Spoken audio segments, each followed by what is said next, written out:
పదే పదే చెప్తున్నారు కాబట్టి న్యాయస్థానాలు పోలీస్ ఇన్వెస్టిగేషన్ లో తలదూర్చకూడదు అనేటువంటి ఒక కారణంతో బెయిల్ ఇవ్వలేకపోతున్నాం అని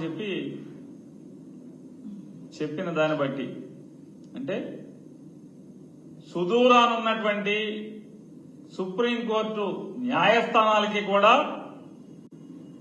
ఇది రాజకీయ ప్రేరేపిత కక్ష సాధింపు కేసు అని అర్థమైన పరిస్థితులు మనకున్నాయి. కానీ ఇక్కడున్న మీడియాకి మాత్రం ఎవరికి దాని మీద పొరపాటును కూడా ఇది కక్ష సాధింపు అనే కనపడదు. ఎందుకంటే సర్వం జగన్నాథం లాగా సర్వం చంద్రబాబు మయమైపోయినటువంటి పరిస్థితులు. సాధారణంగా ఎక్కడైనా ఒక పోలీస్ కేసు లేదా ఒక పిటిషన్ వస్తే పిటిషన్ నుంచి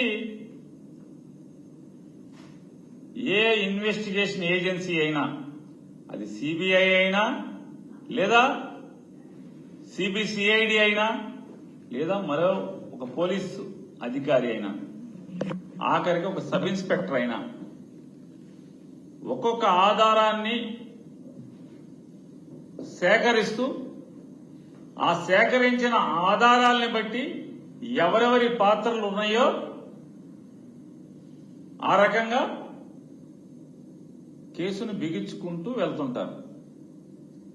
కానీ ఇక్కడ అంత ఆత్రం జగన్మోహన్ రెడ్డి గారే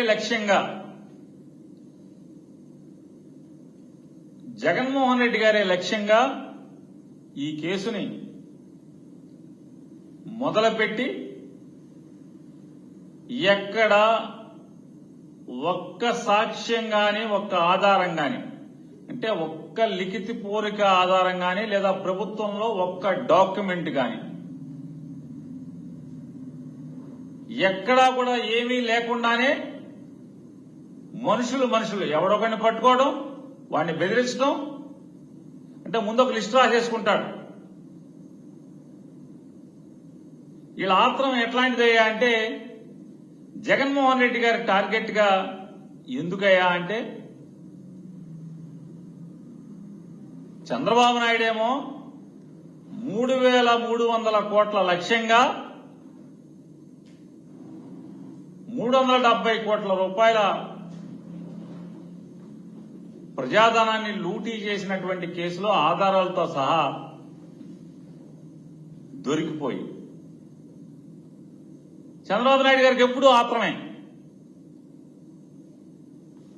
నాడు ఏలేరు స్కామ్ అవనండి లేదా మరేదైనా స్కామ్ అవనండి ఏ స్కామ్లు కూడా ఇన్వెస్టిగేషన్ జరగనివ్వకుండా తనకున్నటువంటి పరపతిని తనకున్న డబ్బుని తనకున్నటువంటి న్యాయవాదులు పెద్ద న్యాయవాదుల ద్వారా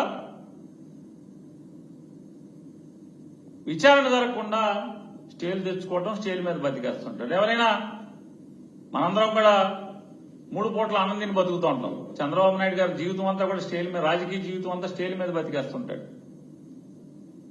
అటువంటి ఆయన ఆత్రం మనం చూస్తే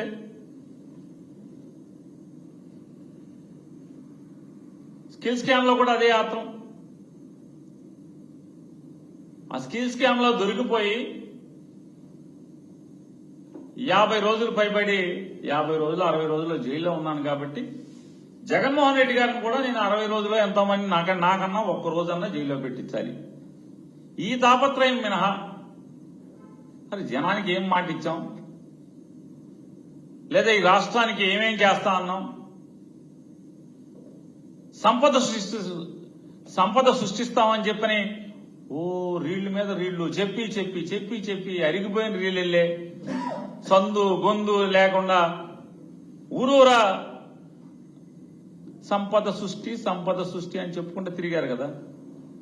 ఆ సంపద సృష్టి లేదు, జనాలకు ఇచ్చిన హామీలు లేదు, ఈ రాష్ట్రంలో అభివృద్ధి లేదు.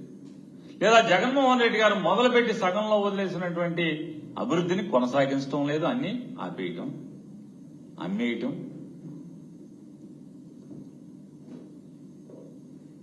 ఈ ఆత్రంలోనే ఆయన ఐఏఎస్ అధికారులు అయ్యా స్కిల్ డెవలప్మెంట్ లో విద్యార్థులకు ఎంతమందికి విద్య నైపుణ్యత నేర్పించారో నేర్పించిన లెక్కలను బట్టి మాత్రమే బిల్లులు చెల్లించాలి అని చెప్పి పదే పదే ఫైల్లో రాసినా కూడా అంటే స్కిల్ డెవలప్మెంట్ అనేది ఎంత చిన్న వ్యవస్థ. దానిలో ముఖ్యమంత్రి అనేవాడు 5 సార్లు 6 సార్లు మీటింగులు పెట్టి ప్రత్యేకమైన మీటింగులు పెట్టి డబ్బు ఇచ్చేయండి అని చెప్పని సంతకాలు పెట్టి ఎవడు పెట్టాడు ఈ సంతకాలు? నువ్వే కదా, ఫైల్ నీయే కదా.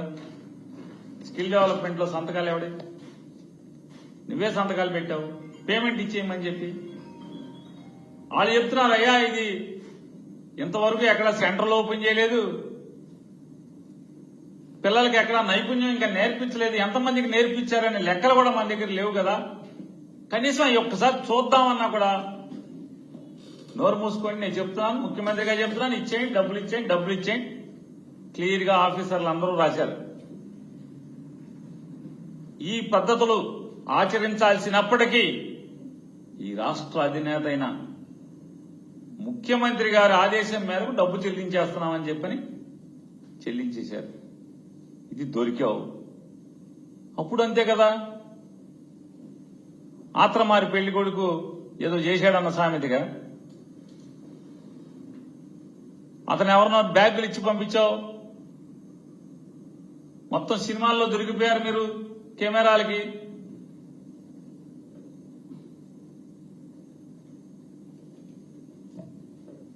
వచ్చి రాని ఇంగ్లీష్ లో